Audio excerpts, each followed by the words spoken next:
John was working in his science lab, got blasted by gamma rays. Now he's Smash Trivia John, always smashing. He's friends with Ruffalo, in love with Aslan, and also some arrow weaving. John's here saying, hello my gamma friends, welcome to the show, the Gamma Analysis Podcast. And hold. Smash.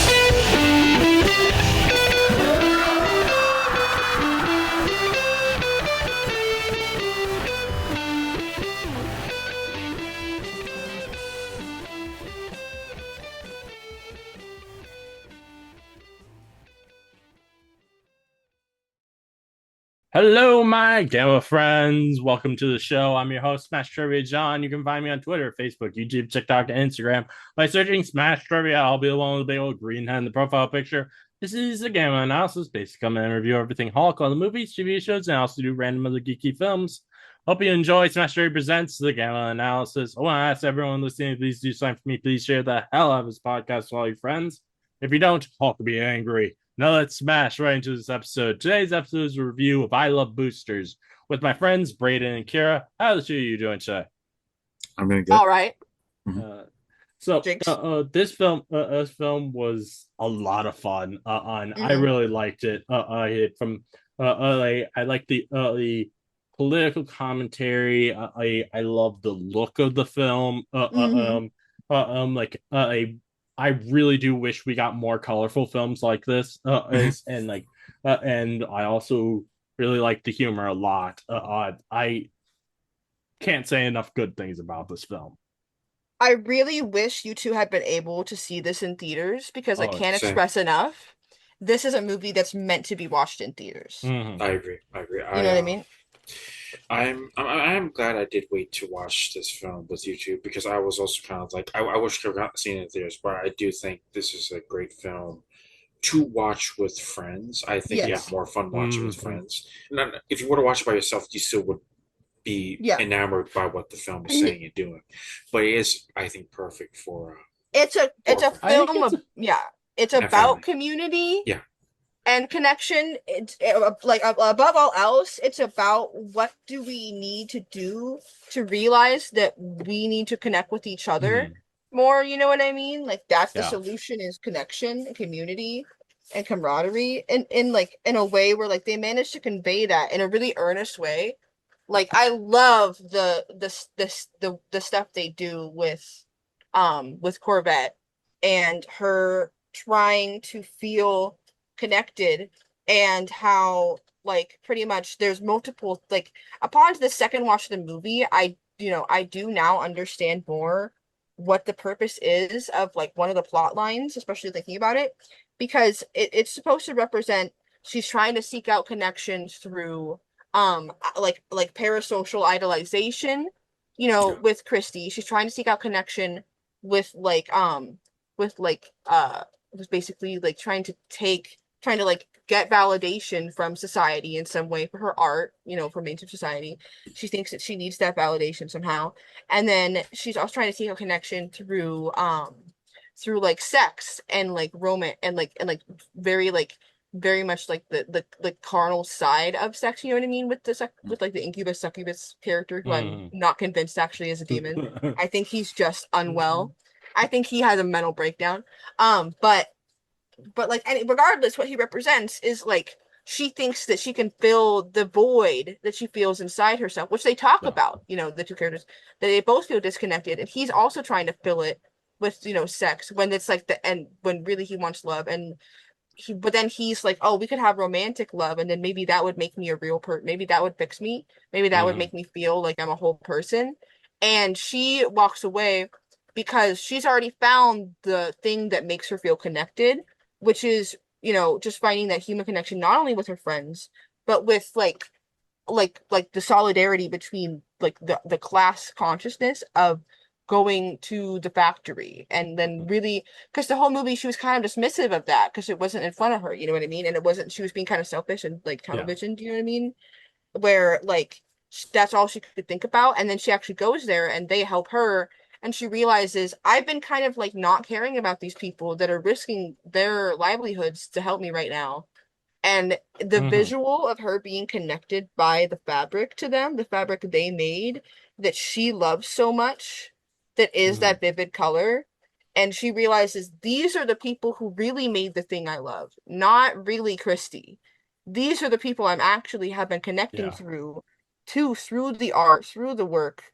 You know what I mean? Which is like why I also love the quote of like, I don't think people want to be the art, I think people want to be the artist from Christie's Yeah. assistant, one of the best lines in the movie Mhm. because it's those the whole like do you feel connected now, and then the thing of like I feel like I'm finally touching the world, I'm finally interacting with it, and then um the art versus the artist. I think all of that is kind of talking about the same thing of Mhm. that really art is a and all types is a conversation humanity is having with itself like over and over again throughout time and space. You know what I mean? Like it's how we have conversations with culture and with ourselves and with the past and the future.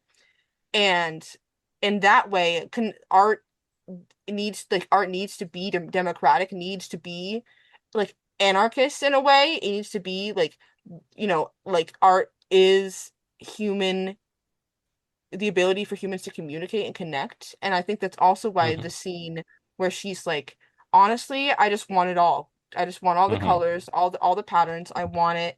It's mine anyways. When she says it's mine anyways, it's because it is in a way. The fact that she's already experienced the art makes it already she's already a part of it. You know what I mean? Mm-hmm. And so in that way she is seeking that connection with the art, but capitalism and it's like the and the way it's constructed all this stuff intentionally isolates the people that are consuming the art than the person who designs like the ideas, and then the people who actually make the clothes. All these people are incredibly isolated from each other and separate to where they don't even think about each other. Even our main character isn't really thinking about the factory workers until she goes there, Yeah. and that's why I like the ending where it's like we're connecting all of these and forcing people to feel that it's all the same through Mm-hmm. the machine Yeah. because she needed to be forcibly shown that, and she realized Mm-hmm. everyone needs to be forcibly shown that. Mm-hmm. But starting off strong, but like I just think Yeah. that I Yeah, think that is my favorite scene in a lot of ways when yeah, she's like holding on to the fabric in the factory and she's like, thank you. When she's like, it's the most like humble she's been in the movie. When she's like, thank you all. Like, she wasn't even that humble when she was talking to her friend and apologizing. She was kind of like, I'm sorry. Like, she's having a hard time with it. And her friend was like, I know. And that's pretty realistic for friends. But like, she had that moment of like real humility of looking down at them and being like, wow, Mm-hmm. yeah. and feeling like an asshole, I Yeah. think. Yeah, I have some stuff to add to that, but first I would like to I know what Brayden thought of the film. Since you haven't really gotten a chance to talk much yet. Yeah, so I don't worry about that. With the film, I knew from the marketing.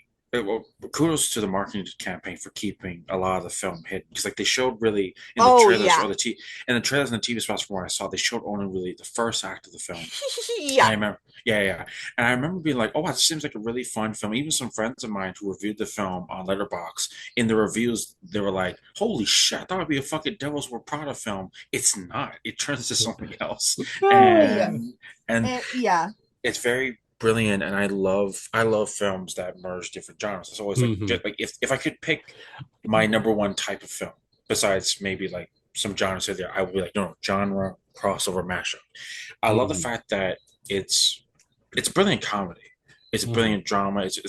There's obviously, if you've seen the film, if you don't want certain things spoiled for you, but basically there are other extraordinary elements, other genres that show up, and when it shows up, not only is it seamless, it's also like incredible because you feel like the characters are very normal and relatable, and yet when they approach something that's extraordinary, they Hmm. kind of become extraordinary in a way because it's enhancing more of them in a little bit. And there's a lot of great mystery and there's a lot of great I also action too, and so many different things happen, and it's in a way it kind of feels like. I mean, he's kind of a racist. If Tim Burton actually cared about black people, this is a movie he would make. If he actually cared about black people, and Yeah. that's the best way I could describe I Love Boosters because like Hmm. it's very witty, it's very funny, it's very cool, and there are so many like hidden meanings throughout the entire film. You could literally just pick a moment, or even pick like a gag with the news broadcast scenes, just the newscaster moments. Even that is filled with so much meta commentary and great subtext. There's a lot of genius writing in this film, and the cast is wonderful. Oh yeah, definitely.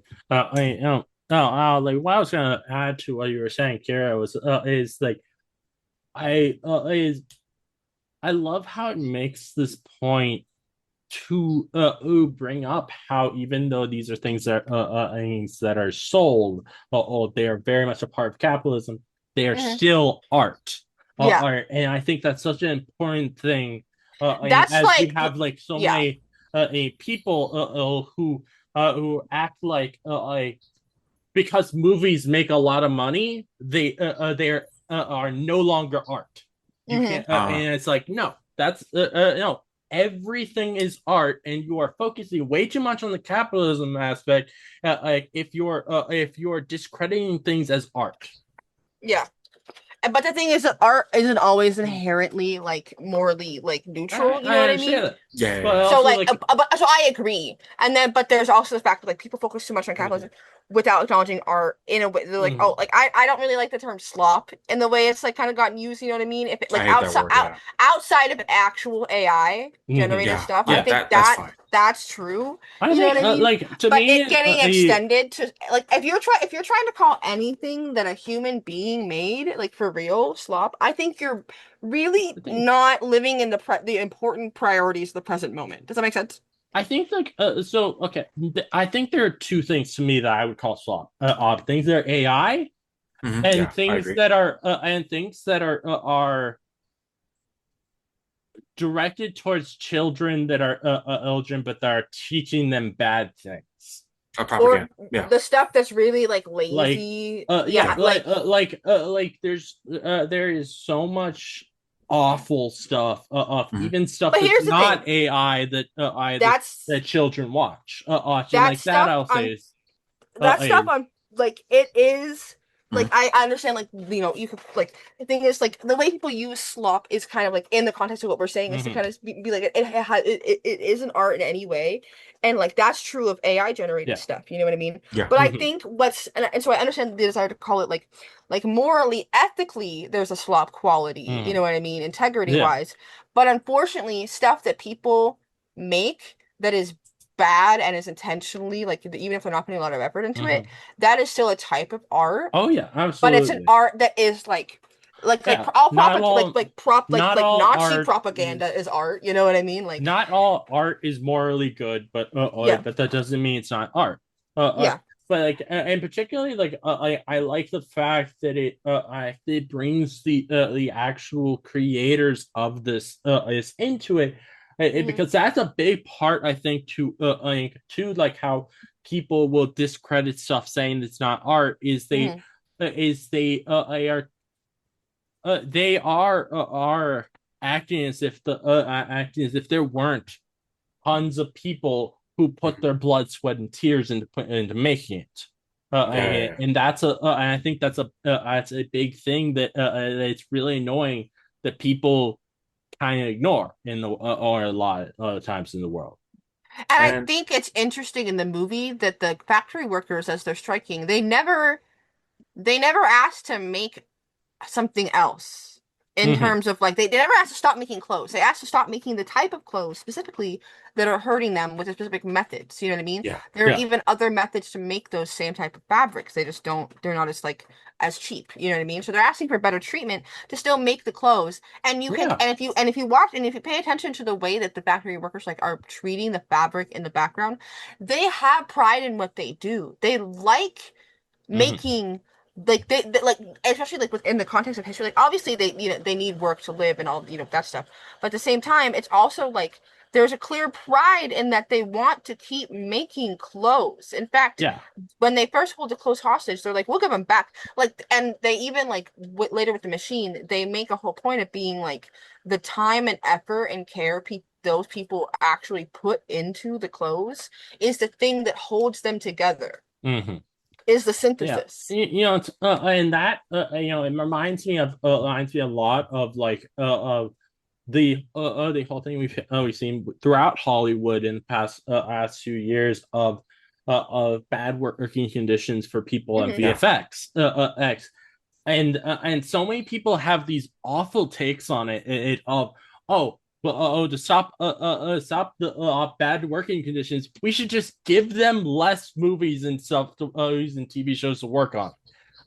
When in reality, we should be giving them more time to work on things, and having more artists is working on them and paying them more. Real quick, Yeah. I want to like read my 2 letterbox reviews of I Love Boosters because they described my two like the way I feel about this movie. The first one I wrote was this level of heightened absurdity often feels like the most emotionally honest way to portray just how ridiculous our real world actually is. We become numb to the monotony of evil, be connected instead. Which I think is like a good like way to put it like intellectually. And then later I went back and was like, this is kind of like if Naruto was in Leverage, but Beetlejuice was also happening. Which and that for some reason is a review that got multiple people to be like, oh, I have to watch that. I got multiple comments that were like, okay, now I'm watching it. I mean, Yeah. are you really surprised by that? I'm also and like, am I wrong? No, I mean basically, yeah. Like what I love about this film is Bruce Riley is a great director. And I love this other film. Sorry to bother you. And with this, what's funny is like I can tell it's him. I can tell it's his style, his viewpoint. But he did different tricks differently from Sorry to Bother You. And what I love about this film is that like you have Cat in the Hat references in a way. You have Looney Tunes. You have anime. You have like all this other stuff going on in it. And not only does it all fit within the cohesiveness of the story, there's a lot of like genius moments that obviously help the absurdist comedy, but like I love the practical models. I love the stop motion. I love the coloring and everything, and the costumes and like even like some joke outfits, like a certain naked outfit that someone gets to wear later on. The Like sexy teddy bear. Yeah, it's funny, it's brilliant, and it fits the story and it fits with what's happening. And I'm like, not many directors and There's writers can also do an that. implication that she definitely kept that outfit. She definitely did. She definitely took that out. I mean, I would keep a big boob outfit too. But like I love how it's so like teddy bear coded as well. It's like teddy bear fabric because it's hiding the contradiction between her being very attractive, but also she's like kind of the cute one. You know what I mean? So like I think that's a contradiction that's kind of being heightened there. That she's like an adult, but also is kind of the one that has the most like childhood like optimism, the mullet character. You know what I mean? Like she's in touch with her inner child in a lot of ways, but also in touch with her like adult sensuality, and that's why I think it's like it's like teddy bear fabric, but it's like if she was wearing like I don't even know what you would call that. It is very much like something you've never really seen before, and I think that's also what's great about it. You're like, I don't think I don't think I've ever witnessed this. Yeah, well, also I think one of the. Oh, sorry, what was it, John? I was just gonna say, like, the sexualization in this film, like I love the whimsy of it, and the it's kind of just like for that, fun, and like and having this demon be eating a woman out. What was supposed to be, I think that's such a fun thing, and and like when we were talking about Gen V, like I want more positive, whimsical, old sexual sexuality things in movies. And I like it. I like so much better what we see in this compared to Silent Like the Boys. Oh yeah, but I will also say I think that's a scene that I think there's this thing that happens. I think that scene actually kind of like disrupts the flow of the movie a little bit with how long it is, and it's also like kind of out of like nowhere in a way that like doesn't work as well as everything else. Like I do like as much as like I appreciate it, it's kind of the weakest scene in the movie, I think, because it went on for too long and like was like too like drawn out, and like I think that is a symptom of being so high on your own prosthetics, your own practical effects, that you just want to show off all the practical effects. And I think that is something that like that was the part of the film where that lost cohesion with the narrative the most, but not too badly. But it was a moment where like a lot of like, and I think it's intentional, where there were a lot of people who, when they first watched the movie, they thought that was a rape scene. I know what you mean. There's A lot of people misinterpreted that as a sexual assault because it was not well implemented exactly in a way. Because if you try to make a sex scene a jump scare, and like add horror elements to it, it kind of like gets confusing, you know what I mean? And like in a movie where like a lot of stuff is intentionally confusing, a lot of people ended up like not liking the movie as much because they were so confused for the rest of the movie about what the hell that was about, in a way where it's not fun confusion. You know what I mean? Yeah, well, the way well, actually, to that point, I do want to talk about. So I think that's low-key the weakest plot line in the movie, and I think the movie could work without that guy even existing. I'm gonna be honest, like the demon guy, like as I said earlier, I think the point of him existing and the point of all that stuff is to show her being kind of like thinking that sexuality is gonna be what fills the void inside of her. You know what I mean? And that's what the metaphor is for. So I get that. But I think that is the part that's the least clear and therefore the most like potentially has the potential to derail people who would otherwise enjoy it.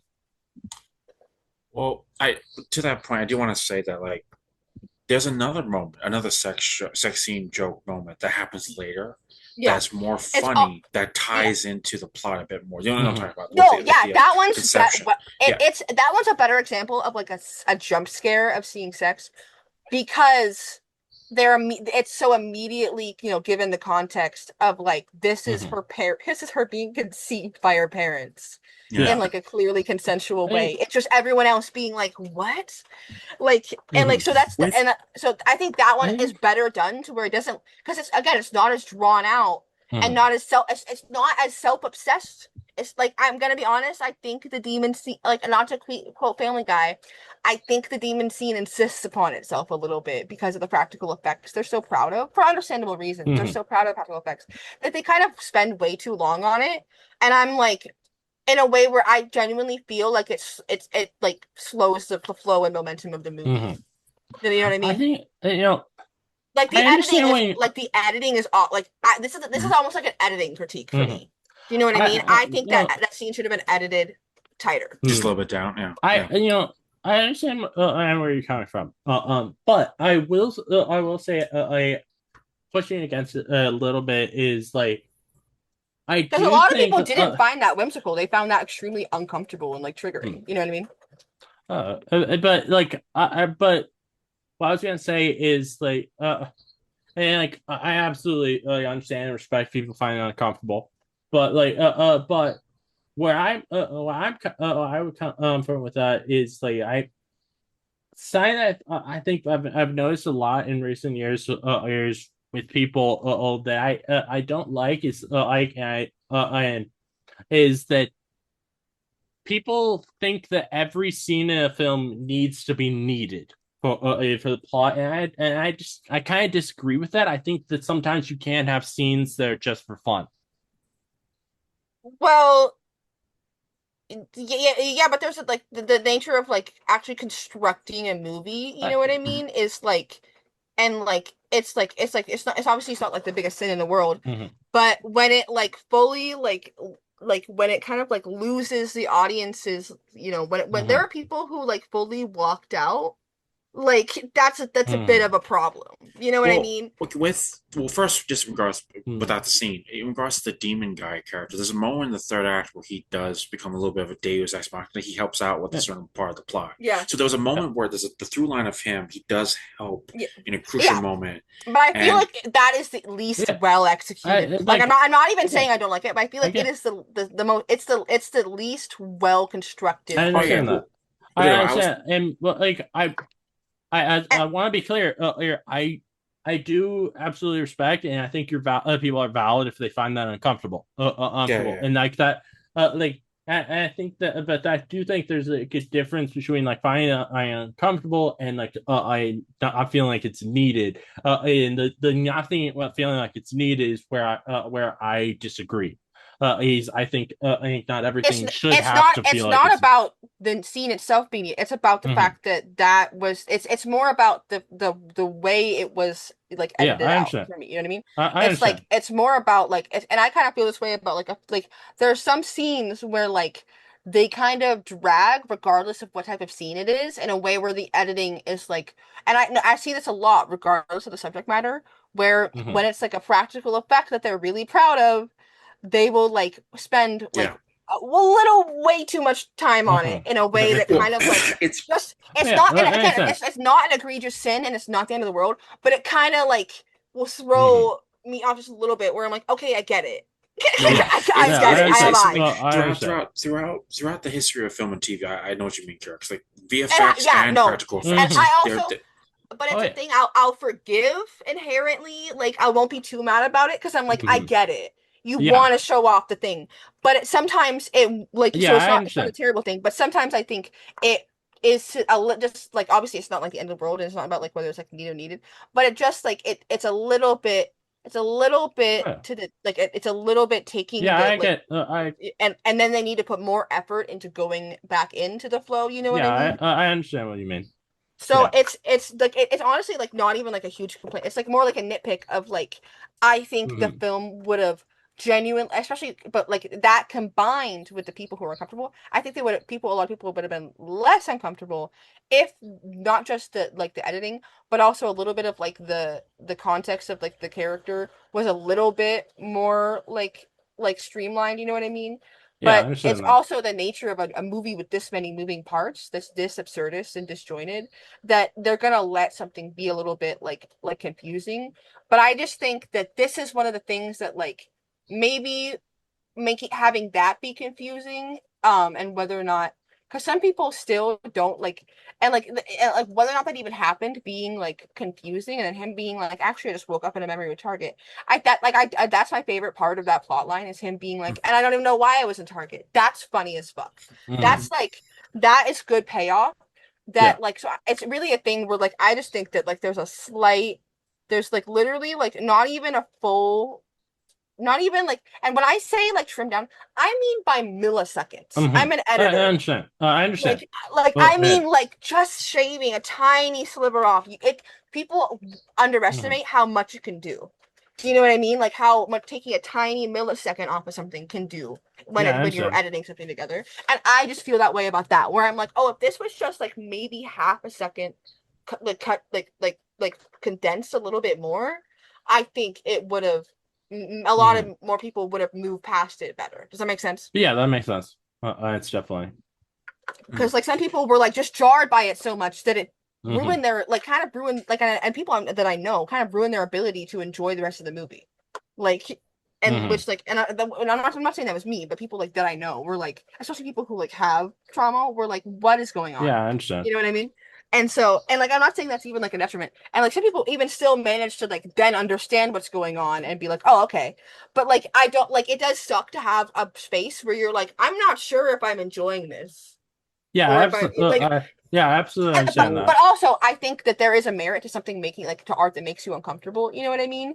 But I think that I want like for like it just this is a movie where like that is kind of like a bit jarring because the rest of the movie is not really that type of movie, if that makes sense. Hmm. well, Like there's a like it there are kind of it some movies that feels are meant to make you uncomfortable the whole time, like American Mary, like that's the point. Whereas yeah. that is suddenly like, whoa, I don't know if and I don't think that's a bad thing artistically. You know what I mean? Like again, like that's there's artistic Hmm. merit to that. I just wonder about like because everything I know from the artistic intent from Boots Riley, I'm like and obviously I can't read the man's mind. I don't know. I like one like that's genuinely why I'm like I'm interested in did that actually happen? What are we split like? Because that's the thing that's most questionable about the movie as well is wait, is he actually a demon or is he mentally unwell? Because Hmm. we don't actually have any evidence besides someone's story. Hmm. You know what I mean? That's It no, and that's that's the thing about Boots Riley, where it's like I don't know if this part of the movie actually happened, no, no. That's the thing. I know, I know this and this would I probably be like a that in a way. crazy. I know this would probably be a crazy thing to happen, but but I would think I wouldn't mind a spinoff all about his character, or Oh, to actually I get to know about all these things. that's the thing. I am quite fascinated because the second he Mhm. was like being like, and I actually have no memory of who I am except I just woke up in Target and I'm like, whoa. Mhm. Like, and the people I watched I that movie think with were also like, whoa, what? Well, there you know was. it'd I be mean, fun fight like if they That's would the make a most like spinoff what of part of the and movie? I think it would be really funny is if they made a spinoff about him and giving you more information about him, but they still never reveal whether or not he's crazy or if he actually is a I psychopath. would enjoy that. well, I do enjoy that. Like, and Yeah, that's the like thing I I think think that would be a lot and of fun. so like if I like was able to talk to Riley directly, I don't think I would ask is he really demon? What I would ask is what was your what was the point thematically intentionally, like what's your intention with this Mhm. storyline? What was this supposed to represent for the character? Is it supposed to be like Mhm. that's the thing that I'm the most interested about because that's the thing that like is a little bit more subtle as opposed to Mhm. everything else, and I'm not and that's not a bad thing, Mhm. you know what I mean? And you are gonna have like some growing pains where some people aren't gonna just gel with something as like kind of like complex and kind of Mhm. confusing as that. But Yeah. so I just think that like so I'm not saying like take the scene out. I was just like I think even Yeah. trimming down how long that Yeah, was I understand. because it does feel like the longest like like non side sequitur gag. of Mhm. the movie where it's Yeah. like hey I whoa it's been a bit and like Yeah. when I'm here's the thing when I'm getting bored by a scene like that because it's going on just a little bit too long. You know what I mean? That's and but then that's my Yeah. nitpick as an editor. Yeah, That's I just my understand. nitpick as an I editor. No, understand that. I with that character in my personal like just from what I took from it because the mystery and how they frame him, even the close up He shots seems of him. unwell. No, no. Well, I think he's meant to be like a metaphor embodiment of temptation. Yes. Like Mhm. the entire time, right? Like she's just Hmm. like she wants to know more about. It. She even wants to have sex at one point. She wants to date him, whatever. And at one point, even when she finds out about this potential, like him being a It, demon, a it threat, is kind she's of like a still Twilight riff where it's like I'm kind of like just drawn in by this weird, dangerous but Yeah, attractive energy. I was telling you guys last night, if that were if this were a woman instead of a man, I would absolutely be like more attracted finding out You're just she's like the gonna male. be like You are the gender bent Bella when like Stephanie Meyer wrote the gender bent like Twilight book. like You're him. You're it's because she in like the bro, books she's I'll into it. The it's like books why would I not want a woman who can and suck me so good that it could kill me? Like that sounds and that kind of amazing. is like And the that's gag. like Like yeah, so it's so crazy that the film like one of our friends like portraying this as if this is a bad thing to happen. Like, I feel is it like really though? I feel no. That's the thing. That was her for like most of the movie. She was like, but that kind of sounds nice. But I think that is kind of like a representation of temptation Mhm. and losing. And I think that was also maybe a metaphor for Mhm. losing herself to that relationship completely. Mhm. Because there's also a moment where her friends are banging on the door and she has to go help them with a plan planned. And she's like, no, fuck off, because she's so obsessed with like looking at this Mhm. guy. And it's a very much a reminiscent moment of like the potential for her to basically like stop paying attention to everyone else in her life because she's so in it with some like dude she's into, which is something that people do that can be really toxic. Mhm. You know what I mean? And it felt like that was also a temptation of that of like her like falling so deep into like that she like abandons and neglects her friends, which is also kind of akin to like how Mhm. she became so obsessed with Christy that she's neglecting her friends. Mhm. Like Christy and I like Christy and this demon guy kind of represent these two like it's like if she had an angel and a devil on her shoulder, but they were both bad, and she has to reject both of them. Mhm. Do you know That what I makes mean? sense. Yeah. That's kind of the vibe she gets. I get with her and her relationship with these two figures that represent the things that she wants so bad that she's kind of losing sight of what she actually has. Mhm. Also another thing I love about the film, like, because there's a lot of like different hidden meaning stuff. Like one wonderful moment that I think does like encapsulate a lot of people's relationship um, with terrible content creators or like with Yeah, a terrible that's company so, it's is really relatable. Is how she's no like, I'm so mad, but also I can't stop watching. No, but also that moment where she shares a personal memory that's tied to her child, why she loves the Hmm. color Hmm. of uh, of turquoise, right?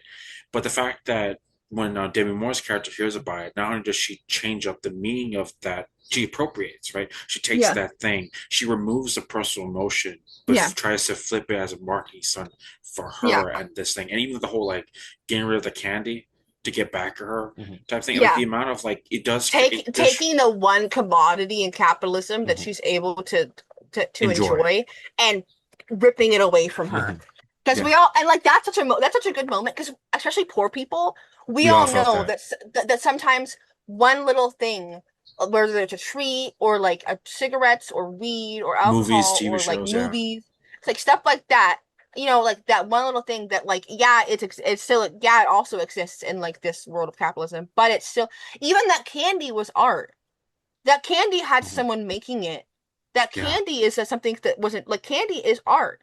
yeah. Mhm. That's Oh something yeah. we invented for enjoyment. Yes. Also one, She took that piece of that. She took that. She didn't just take Mhm. the candy. She took that experience. you The know, same Yeah. way you're saying, Brayden. She took the yeah, experience yeah. of that is so attached to the color and tried to commodify it. And then she takes the commodity that gives a good experience and rips that away. She takes away the Mhm. commodity and then turns the experience into the commodity. Mhm. Yeah, you Like know what's that's funny, crazy. and you know what's funny, like even like some of the smallest supporting characters can embody a lot of great meaning, and I think it's one of the Mhm. best parts of the script. But Mhm. like even like Will Poulter's character, he's only in the movie for like a Yeah, couple of minutes, really. But Mhm. the fact that he is such a not only a company man, he and it's has drank obvious, the Kool-Aid. yeah, it's obvious that Oh. he loves the clothes and the material more than his fellow workers or people. And Yeah, well, he's lost in the sauce. Mhm. like He's what Corvette could become. yeah, If Corvette lost, like if she gave in to like the like Christy says at the beginning, you want to be me, so you're fighting against your part of yourself that wants what I Mhm. have, that wants yeah, to be me. And then Corvette's like, yeah, that's true. I do have that part of me that's drawn to you and what you represent. But that means I can fight it. That means I have the power to actually choose how I want to express myself Mhm. and not just follow in your Yeah. footsteps. You know what I mean? And I think that was like Mhm. that's one of the things that I remember Gray liked that line a lot, where it's like, yeah, that means I'm able to fight it, and I brought like not to be a broken record, but it like Brayden will back me up here. There's a part of Ruby that is very much like focuses on this idea of like a part of you is can be important, but it doesn't negate the rest of you. You know what Mhm. I mean? A yeah, part of you can Yeah. be there and you can't necessarily get rid of it, but it's something that you can like still like have agency over. You know what I mean? And in Ruby, it's a lot in the context of at first it's in the context of relationships. Because we mentioned Nora and Ren have like an Attack on Titan backstory, real quick. Just saying, like basically it's an interesting thing where like two characters have spent so long together and only had each other that they become codependent in a way where they don't know who they are without each other. mm, And so when and that's yeah, and so they explore this idea of like in the show like larger when someone's relationship when you form a relationship so intense with someone that they are a part of you and you are a Mhm. part of them, sometimes you can lose yourself to that. Like Blake in her abusive relationship with Adam, she talks about how like she feels like she lost who she was because she became so much like a part of Adam, you know what I mean, and she had to like regain that. And Adam will always like kind of still be a part of her because of the impacts Mhm. people leave on us, these conversations people and communicate like through art or directly, people impact each other. Just like in this movie where like the workers impact Christy and Christy impacts the workers, and all of them are impacted by the demand from the people who are fans. You know what I mean? And even Will Poulter's character affects the workers, and the workers affect him. Like he tries to act like the workers don't affect him. They Mhm. do. yeah. They Especially do. with the yeah, Mhm. and In fact, he also also seems like in his own fucked up way, he in the way where he drank the Kool-Aid, he thinks he's helping them. That's yeah, what's interesting about his character. Mhm. He really thinks that he's like giving them good advice. Especially later when he like is trying to talk to them about their outfits. He doesn't do it in the store. He takes them back and is like kind of like he's a little bit more genuine where he's like we can't look like this at the fashion show and you need to like and he even like Mhm. does like the 30% off thing, which is like I like that's like obviously he's still like a dick, but like that's like the nicest he kind of is in the thing Mhm. because yeah, to him he is helping. To him in that moment he's like this is important. I want you all to be the like look the way you're supposed to be so we can all like go and be a big part of this thing Mhm. that's it's so important to him. and he wants them to not just be properly represented, not embarrass him, but he didn't have to give them that 30% off. Like, and I'm pretty sure that's not something Christy ordered. He was like trying to like so there's just layers of like, yeah, he's an asshole, but he's still closer and kind of probably remembers being them just a little bit more than someone like Christy does. Christy has so far forgotten that. Do you know what I mean? Yeah, definitely. And you almost feel a little bad for him when he loses his shit. He's like, it's not even yellow anymore. That's such a good line. Yeah. Because he's fucked. Like he's might get in trouble for that. But luckily I think he doesn't get in trouble because Christy's so focused on the Velvet Gang that she's past punishing individual store managers for not doing well enough because it's like an organized thing. I forgot when I watched the movie in theaters. I fucking forgot. That's why I lost it when we were watching it. I forgot she put like steel vault doors and like guards. Yeah. She had people with guns, like increasingly more like armed people. I forgot about that part. I was like, whoa, where did she get a private militia? But then you remember she's in bed with the factory engineers in the people in China who are trying to con and steal from the government itself in China. So I feel like that's like part of that is like a big implication that she is like not just involved in like shady business practices as far as like treating people badly. Like the implication is she even tells them get the teleporter working. Like she is the one who knows about the teleporter, but she thinks it, and they even say that the people who get skinned, they're like, wait, it's more than a teleporter. Christy thinks it's just a teleporter. We need to tell her it's more than a teleporter. But they don't get a chance to because they're too busy running around with. Those are kind of my favorite random addition characters when you're suddenly whoa, wait, and that's why I told you like pay attention to all of the screens and like the almost parody like stories going on where it's like Black mother asks for higher rent or like shit like that, and that's like a huge commentary on how the media cycle is so like manufactured to the point where they have like people paid to make they do like there are instances of people being paid to just say shit, you know what I mean? It takes that to the highest extreme of like what if you fully like had them in skin suits. Such a crazy it's like I love it, just gets crazier and crazier. It's so insane and so funny. I love the of how they use stop motion and we have like and we have miniatures for the cars and like all and all they this look stuff pretty good. It's so much fun. Fun. Real quick before we get the scene. Can we talk about the scene where they are like it's the miniature combination with like the car chase and like Kiki Palmer's on top of the fucking van and like the teleporters chopping up the van. That shit was like a Fast and Furious movie, but if it was done in the style of like Mr. Rogers' Neighborhood, and I love it. It genuinely looks quite good. What were you saying, John? I was real quick before I said that, we need Mattel's doing so many films lately. Why haven't they done a Hot Wheels movie? Well, that's like Fast and Furious style movie, but it's all with toy cars would be hilarious. But what I was gonna say, didn't they just announce that with the Match Cars movie? Yeah, Match. I don't know. Matchbox is coming out, but Hot Wheels is in development. But it's going to take them a bit. I think the problem is they're dealing with is they have to deal with Fast and Furious comparisons. It would be funny if they just pull a Barbie 2023 and just say fuck it, let's have make the it toy be cars. A parody of Fast and Furious. They need to lean into Speed Racer. If I was doing Hot Wheels, I'd be like, we need to rip off Speed Racer immediately. Immediately. Are you kidding me? But what I was going to say, before we get into all of that was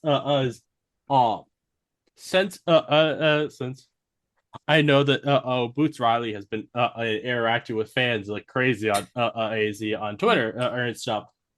There's a chance that Boots you may see this podcast. If you do see this podcast, we would love to interview you and ask you all our questions about the film. So I have so many questions about why the fuck that guy was a target. If you want to come on the podcast for an interview, please just let me know. On Twitter. I would love to have you. But we can continue now with our review. There's so many fun days. even simply like I love the of how so much stuff looks like something out of the Cat in the Hat movie. I love I love of this idea of having color coded clothing stores. Like as someone who loves the color green, I would absolutely go to a store that only sells green clothes in different shades of green. Like that would be really cool. Like there's so many times where I go looking for clothes and there's no green clothes I can even find, and what I do find isn't even a shade of green that I like. Yeah. Like I would love something like that to exist. It's, Mm. I love I love that this deals with such serious topics, like while allowing itself to still be a funny and insane and wacky. That very much to me feels like taking control over the narrative area. Like a yes, in real life, these are scary, a very horrible things happening with like a workers being treated badly. But like by making this be a fun film that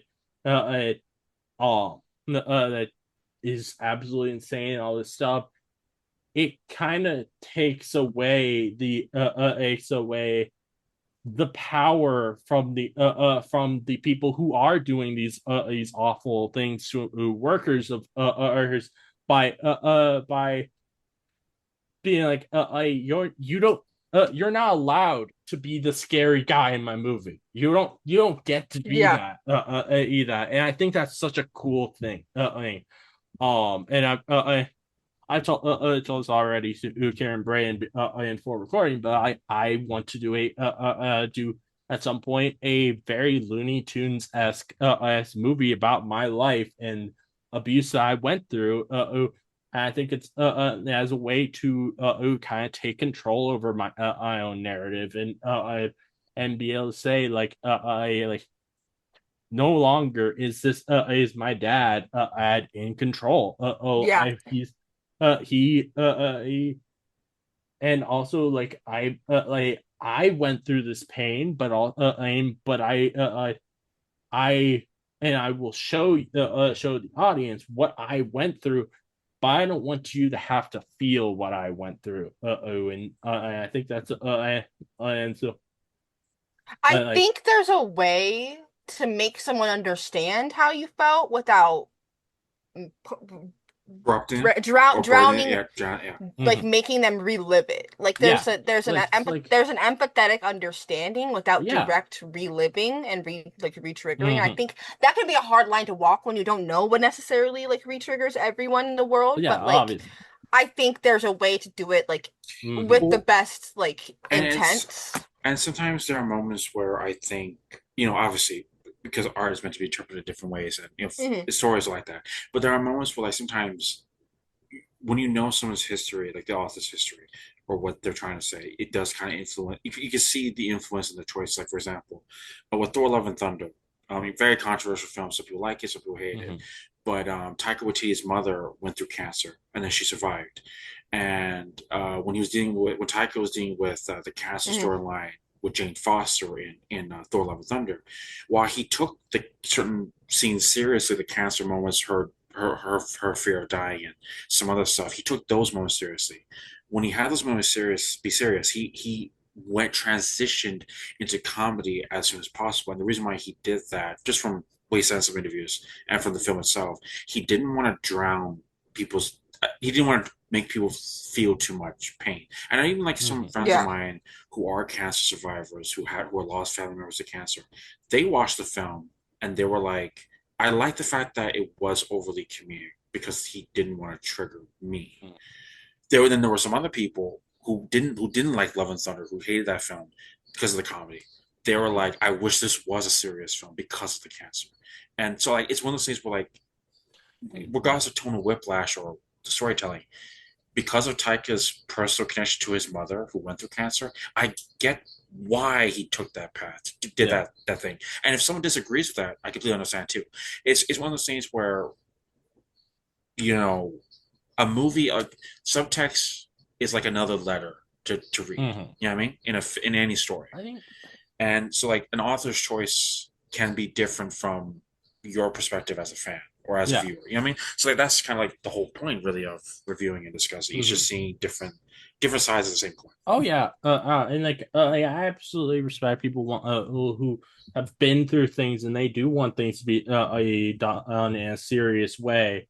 And I think though with like if I was to make a film, it would go over better because than say something like Thor: Love and Thunder, mainly because unlike Thor: Love and Thunder, where most people don't know that Taika has a connection to it and it's very personal to him.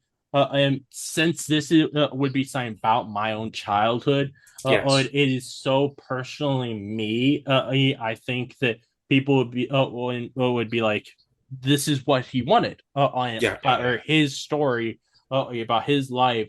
And so, I think they wouldn't have that kind of issue there. And I think I think I would be doing it like to tell my story, but also to take control over my narrative, and also and makes it people don't have to feel that I feel that pain while seeing what I went through. And also just like simply be able to say like like putting my dad kind of in his place of like I be like, yeah, no, you don't get to be the scary man in my story anymore. You don't get to be that. You get to be the thing that it's made fun of. I would have moments where scary things happening, but I'll put Looney Tunes music over it to make it feel more funny and upbeat. I would have like things where I would literally like mute it as he's like yelling at me in the film, and like and have like maybe like a present day me walk onto the screen and be like, yeah, so fuck you, you don't get to yell in my movie. You don't get I to like that. that. Kind of like Emperor's New Groove style. Yeah. It also like it also could be a thing where like you like zone into you and like his voice just turns into like blah blah blah blah blah blah blah Yeah, blah exactly. blah blah blah blah. Which exactly. Something like that. Like, that's a gag I've seen before. I think that I like the idea of doing something like that because being like especially since now in retrospect, none of that really was real or mattered. It was just him trying to hurt you. So it is just blah blah blah blah blah. Fuck you. Yeah, like it's like you. That is what it translates to. You don't get to be the big scary man anymore. Or I might even do a visual gag of like having him turn tiny as he's like that he's fucking trying to insane Tubi like, thing we watched yesterday. Like that would be. I think that could be could create make such a special movie. Honey, I Shrunk the Asshole.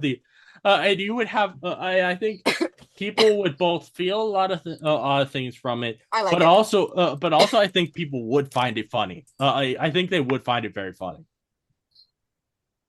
Yeah, I know. I like that a lot. I like the idea of just like having it be kind of like slapstick in but towards him, you know what I mean? Like drop an anvil on him, fuck it. Yeah. You can do whatever you want. And like I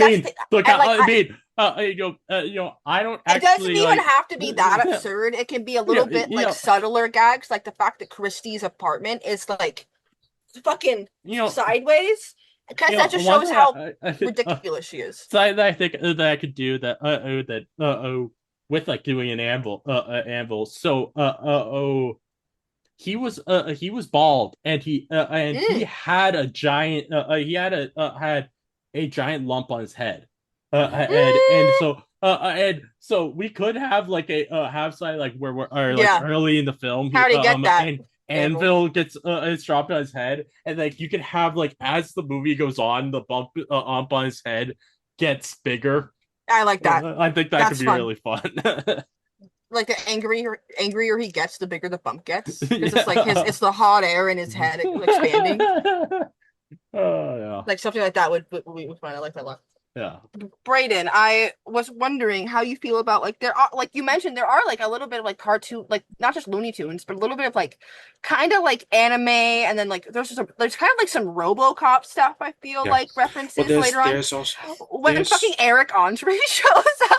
there was also like I love that moment too, but I also love like it kind of reminded me a bit of Power Rangers a little bit, and even Yeah, yeah, like even the fact that like that style. yeah, like even like I love seeing miniature cars and anything, and also miniature vehicles, but Mhm. also I like the fact that he he was there, they accidentally made him like that, and he's there fucking things up, and I do like the fact that like it's like if this was a video game, they accidentally create another big boss to fight without even mean to, and then and like there's so many great surprises and a lot of like fun moments, and you know, it, if if you are a stoner, you will absolutely have a blast watching this high. If you also wanted to like if you've never seen this film or like friends who haven't seen this film, you could show this to them.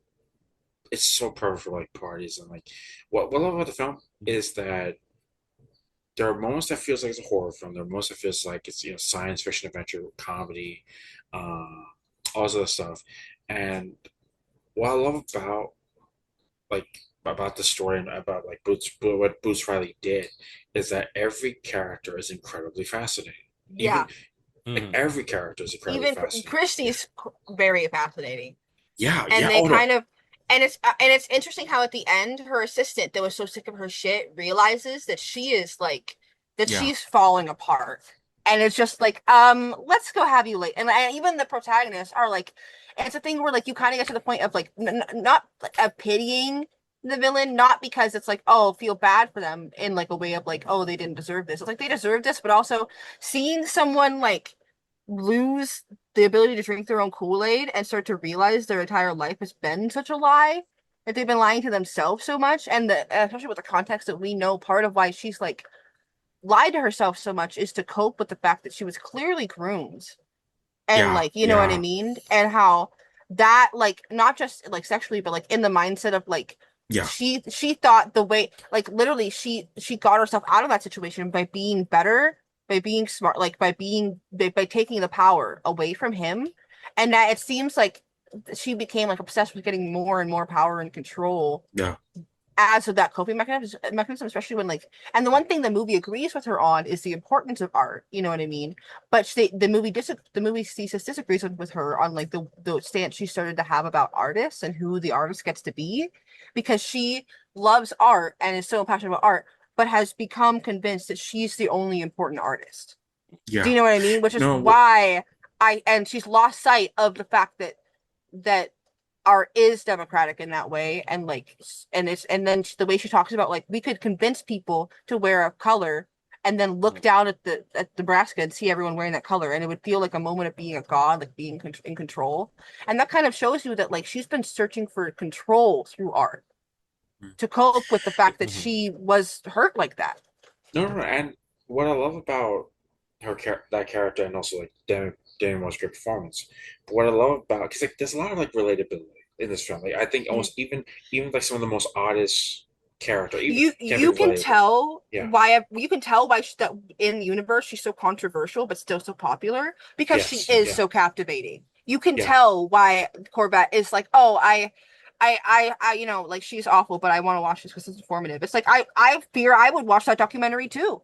Like I wouldn't Mhm. like, you know what I mean? Like because you would be so like 'cause especially someone who's impacted the world so much through art, she has succeeded in doing that so much, but she's lost sight of the fact that she did was like especially since she was like originally a scientist. It's so interesting she's lost sight of the fact that she wasn't always an artist. Do you know what I mean?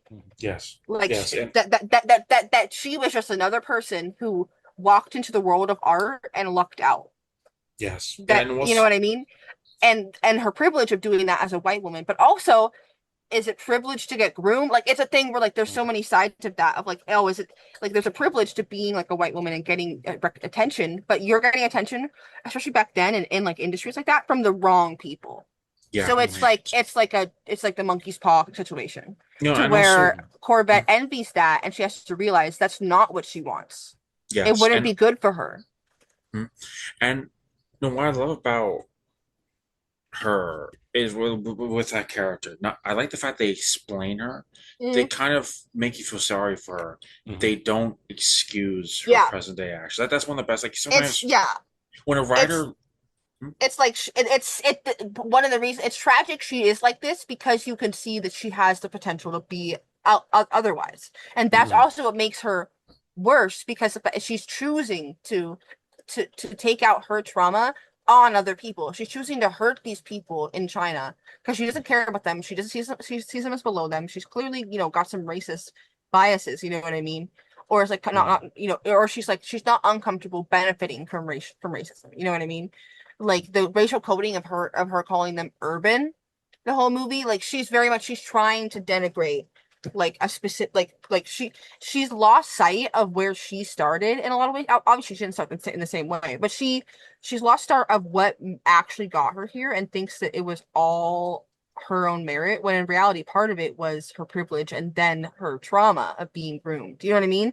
Like, yes, it's like she's created her own narrative, like many of these people, these CEOs do, and her like own self-building narrative that discounts not just the people who helped her, and not just the democratic nature of, or you know what I mean, not just her privilege and her luck, but also discounts and tries to like bury all the horrible things that have happened to her in the process of being in this industry. Do you know what I mean? Mhm.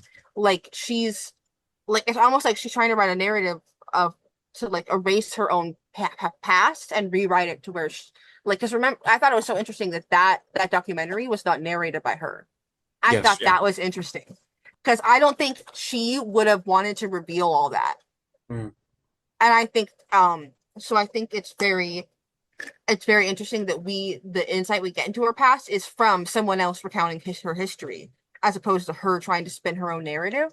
And then when you show her interview clips, her narrative is that she tries to spin out of that is her being like, she doesn't talk about the pain, she doesn't talk about the fact that she was groomed. She talks about the fact that, like, oh, everyone knew I designed it, everyone knew I was the one who really did that, everyone knew that I was the genius behind the curtains. It did not addressing the crazy implications of that as a 15-year-old girl. Like, and I think that's so interesting. mm, She's like trying to take pride in it, when it's like, that's actually kind of awful.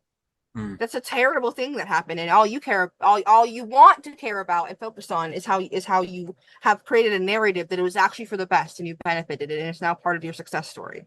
And I Mm. noticed later when she talks to the assistant, she's like, later on when you start your own company, you can talk all the shit in your memoirs that you want about how bad I treated you.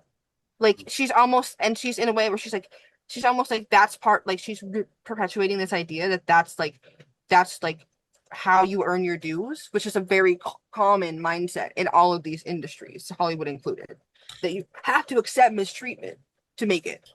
It, it's funny, John. I want to ask you something. Yeah. You and I, we both saw Sorry to Bother You, and then of course Mhm. saw I Love Boosters. Yeah. There are certain similar themes in both films, but the stories for both are incredibly different. You know what I mean? Like Yeah. they're both about art and company, right? They're both about, Hmm. well, although with Sorry to Bother You, it's more focused because, like, in Sorry to Bother You, like Keith Stanfield's girlfriend, played by Tessa Thompson, she's the artist, while like Keith Stanfield, he's being seduced by something else.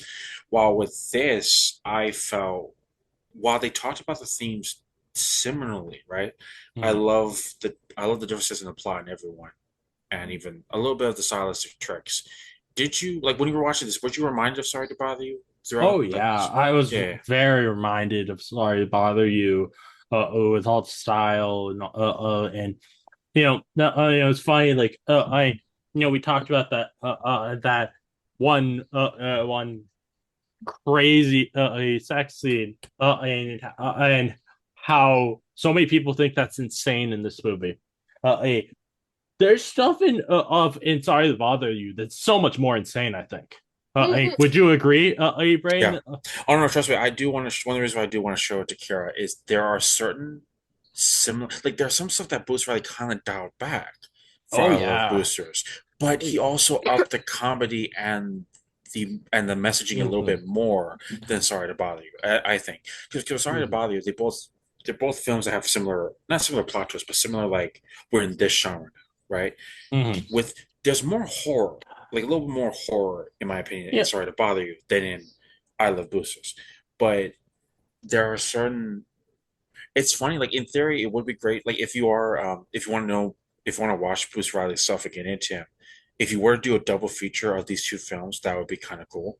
Oh yeah. But what's funny is with I Love Boosters, I think one of the big things that this has over Sorry to Bother You is that this is an ensemble film. This has a very Hmm. big cast, and I feel like they make everyone shine. Hmm. While with Sorry to Bother You, you mostly focus on three major characters, I think, right? You focus Hmm. on Lakeith, Army Hammer, and then Tessa Thompson in Sorry to Bother You. But while I Love Boosters, I feel like there's something more inviting because of the fact that it's about community and it's about so many different things at once, you know? Yeah. Yeah, no, I want if I want like particularly you praise, and this is also something I praise with I sorry to bother you, is just the cast. There's so Yeah. many cool people in these films. So no, in this film, like a we got Kiki Palmer, we got Lakeith Stanfield, we got Demi Moore, which Demi Moore, I really like what she's been doing lately with her career between this and The Substance. I love that she's kind of putting a focus on doing very strong on messaging and while still making the films be fun with these two films. I hope that she continues doing more films like these. Is the is and then and we got this is what I didn't even notice when I was watching the film, but we got Adam Devine in this, which is cool. We got Don Cheadle, but as Dr. Jack, which like Yeah. is so hilarious to me because like until he started using his real voice, I did not realize that was Don Cheadle. Mhm. We have Jason Ritter, which I did not expect. Jason Ritter in this is Mhm. Jason Ritter feels to me like a lot more of a TV actor, or because that's mainly what I've seen him in. And so I thought I was really cool seeing him in this. As we have Viggo Mortensen, Aragon from Lord of the Rings is the voice of the always on the documentary. Which That's cool. I had no idea. That's so cool. Like, wow, Yeah, wow, yeah. that's really We cool. got Will Poulter there's and let's see what other are big people. That's Eric Andre.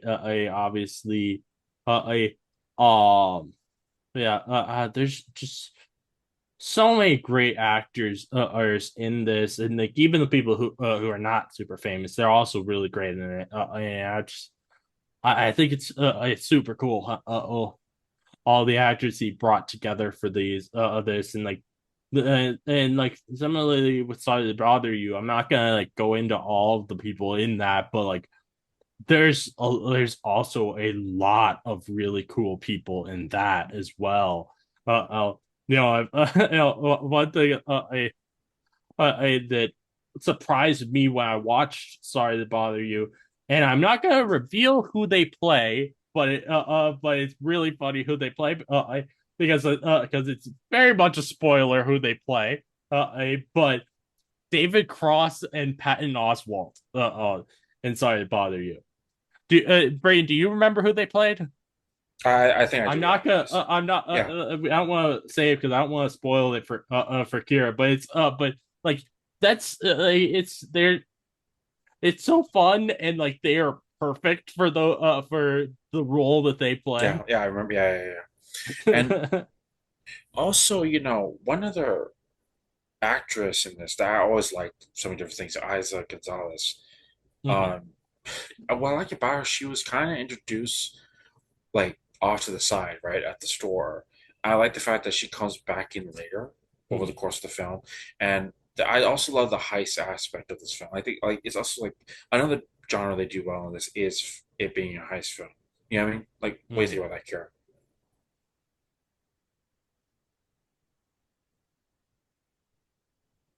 I had Master. myself muted so that you wouldn't hear me. 'Cause I was like letting you like I didn't want to like No worries. intrude because I haven't seen that movie yet. You know what I mean? So I was letting you have a Yeah. moment. So I didn't want Mhm. you to hear me typing while I Oh, responded to someone else. no, that's But fine. Don't worry.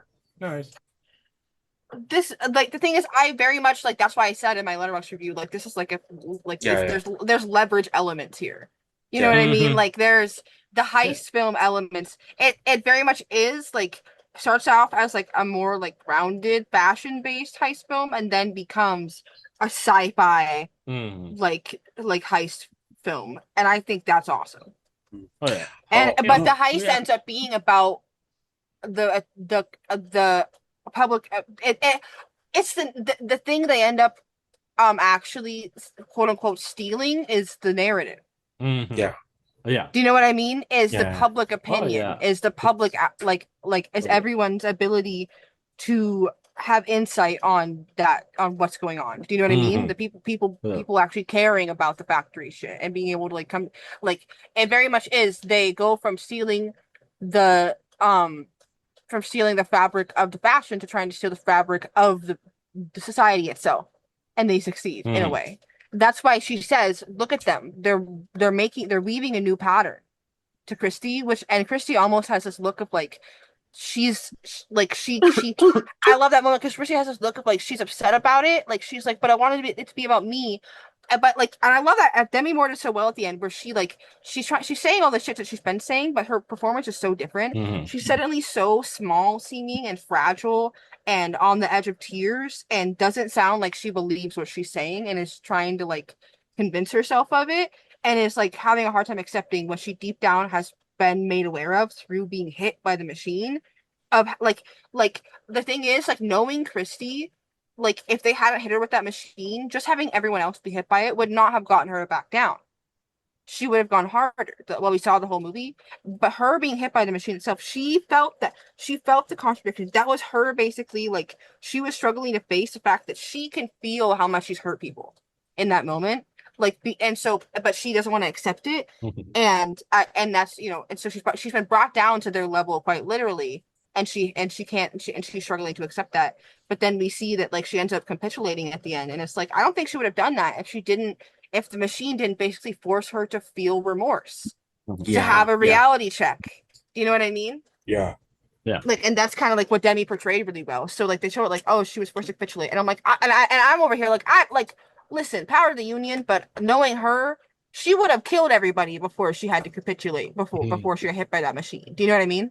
Yeah. Yeah. She had those fucking armed guards, so Yeah. like they're very much that fundamentally like gave her an intense like empathetic reality check, and but I love that it didn't immediately have her like be like sunshine and rainbows. She was like Mhm. having a mental breakdown because of it, and I liked Mhm. that because that's realistic. You wouldn't be able to Yeah. accept that right away. Oh yeah. Even if you were forcibly forced to feel remorse for your actions, you would not be able to accept it right away. Yeah. Mm. Since like she was hit by a machine, I think it would have been really funny if like since like I think what it was on right at that at time was like the thing that accelerates things. Like it would have been really funny if like she in that moment it became even crazier and like went full supervillain mode and like had like some giant weapon and suddenly I think that would have been really Yeah. funny. That no, that could have been like very Scott Pilgrim-esque. That could have worked. You know what I mean? Like Oh that, yeah. but I kind of like that. Mhm. Like by making her by very literally bringing her to the same level Oh emotionally yeah. as everyone else, she is then just kind of wrecked. You know what I mean? Hmm. And Oh yeah. I really like that. Demi did a good job of like she suddenly seems like a child who can't accept that she's lost. You know what I mean? She's just like, what? Yeah. What do you mean? Okay. And I just think that's really and her assistant's like, oh, okay, you need to lay down before Yeah. you throw yourself off the roof. Oh yeah.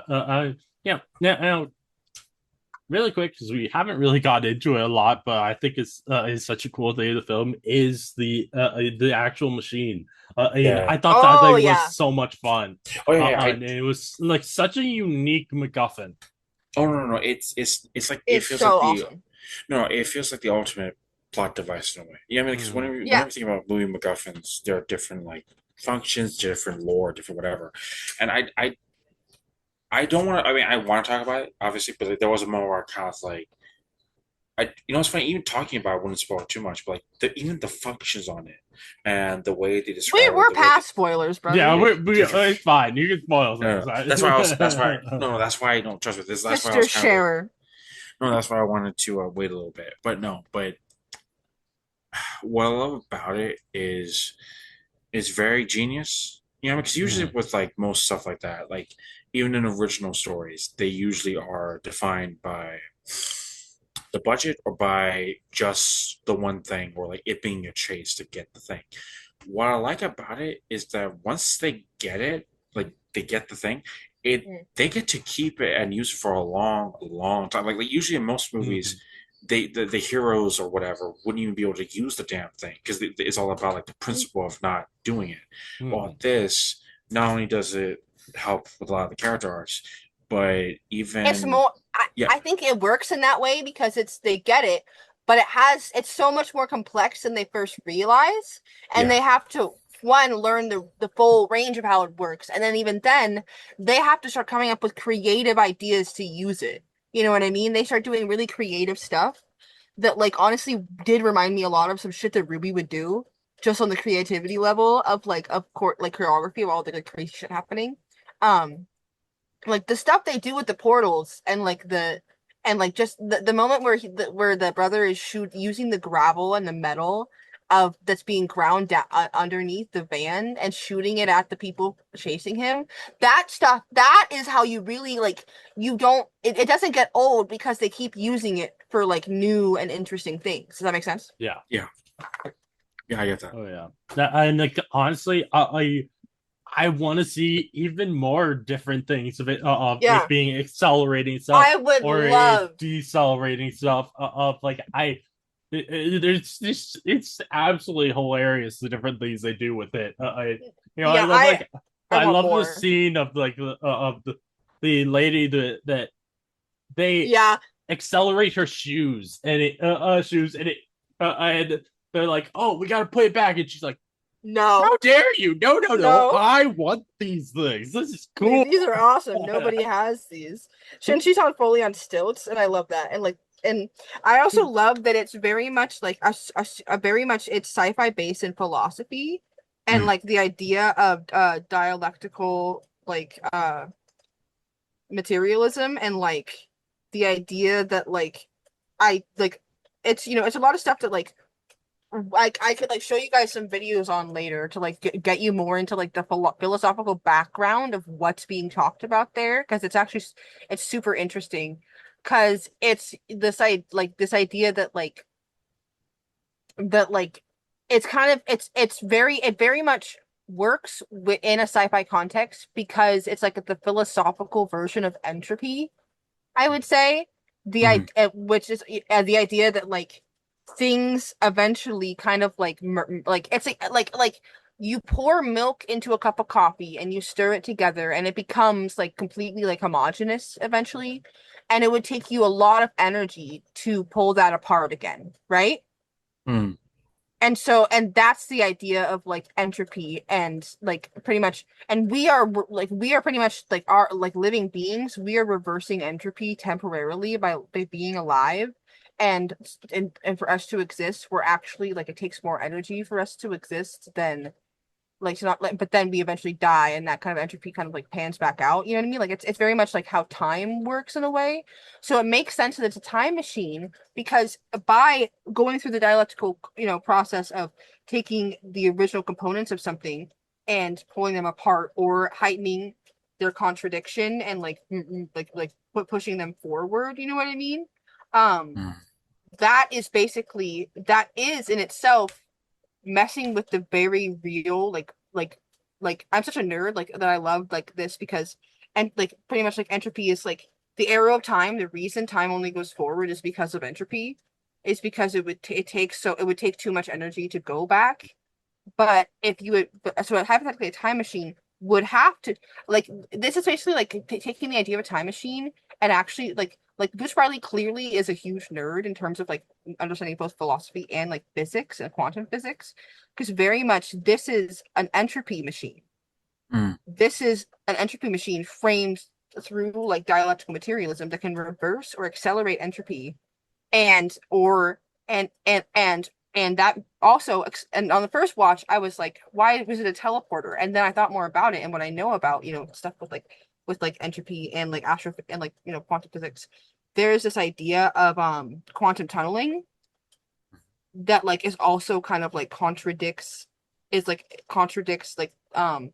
the rules of space and time, but it's a real thing that we know happens where like two like things become connected on a quantum level, and then they like share information faster than the speed of light, faster than time, faster than entropy should allow, kind of.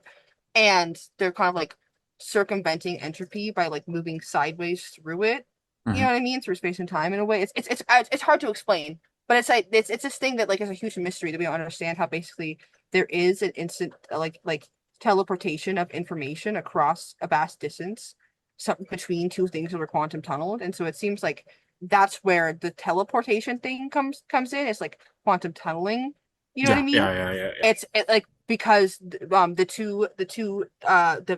multiple devices are quantumly entangled with each other, if that makes sense. And Yeah. that's how you're able to teleport through them. And Oh, so that's. Oh, sorry. Go on. So I don't like interrupt. it seems absurd, but like as a huge like, and Brayden can attest to this, I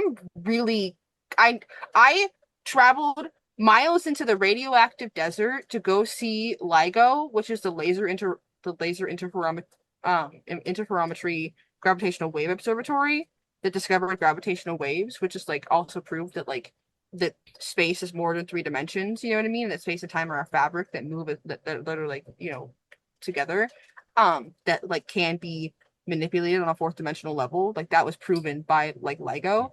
And like I dragged my family there to go see the giant space laser in the desert that's like 4 miles long on either side, and like bounces lasers off of mirrors to like detect when waves from like black holes colliding with each other, which is a thing that happens. That causes ripples in the fabric of space and time on a fourth dimensional level that literally shrinks literally like condenses like space time and shrinks the distance between the mirrors, so that the laser bouncing back and forth between them, when a ripple passes through them, the mirrors are closer together. And the laser can like and so like that's like, I'm such a nerd for shit like that like, and so I'm watching this and like I was like, this all checks out as like not that crazy of a side of like it all is based on like not just like philosophy, but like a lot of real science. Does that make sense? Yeah. Well, no, but like one thing I also want to bring up real quick, That's another thing that made me suspect that the succubus demon thing is an intentional red herring that's not really happening, especially with the Target speech. Because when I really dissect this movie, everything with the sci-fi is incredibly grounded. Yes, It's actually incredibly kind of hard sci-fi, ironically. Like probably one of the harder, like more grounded sci-fi things that Boots Riley has done that I know of, as you say. And so and then the way that like everything else that's either in her brain or someone else is kind of like making up is very much framed as being like in question or an exaggeration or a metaphor.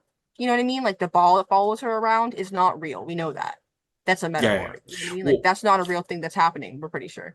And then the succubus thing and the way he says, "Oh, I don't have a good memory. I just woke up in Target," and we don't see him actually do that in front of anyone else, and it's just in that flashback memory. And that can be very much a metaphor for he is so good at sex that you'll literally especially in like girl circles, there can be a thing where like he's so good at sex that you'll stop talking to all your friends. That you'll be so obsessed with him that you'll lose yourself. And as I said, I think that's something that they were kind of doing when he was like entrancing her and like they were talking and stuff, and then her friend kept banging on the door and she kept being like, go away. You know what I mean? and that was kind of signifying like she's getting tempted away from paying attention to the rest of her life. You know what I mean? Because of this guy. And so I think it's possible that that very much all like wasn't happening because everything else is actually very grounded in like real science.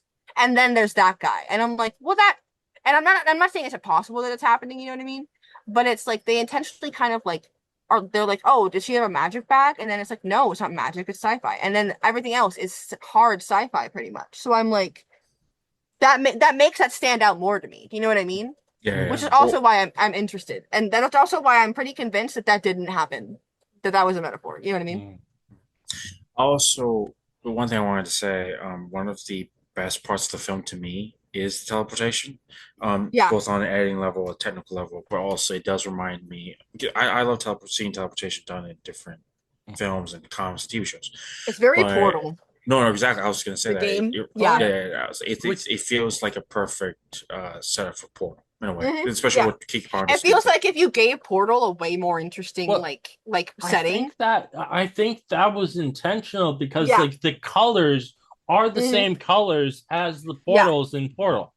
Yeah, no, Blue that and was for orange. sure. That was for sure. And that was probably like not just like a fun reference. That's taking advantage of like, and this is something like I know that like a lot of filmmakers do, and Bruce Riley is, aware of, especially with like the way he understands color and what color means like societally and to people. A lot of people are gonna already see those colors associated in like rings as shorthand for that. You know what I mean? Like that's such a popular game. Even me, I haven't actually played that, but I know so much about games that I also immediately associate that with Portal. And Yeah. so that's using cultural shorthand really well. Do you know what I mean? Mhm. So where the audience is immediately like, I understand what's about to happen.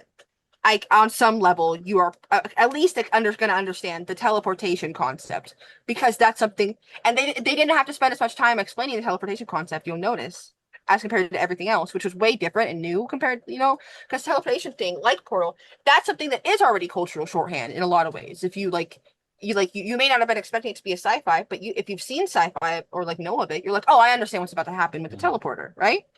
But Yeah. the other stuff is way less common and like much more original. So it gets like a whole it's just a whole exposition dump where she explains it, and that doesn't feel like it drags on because it's so well done and because you so desperately do want to understand what the fuck is going on because it's something the Yeah. audience has never seen before.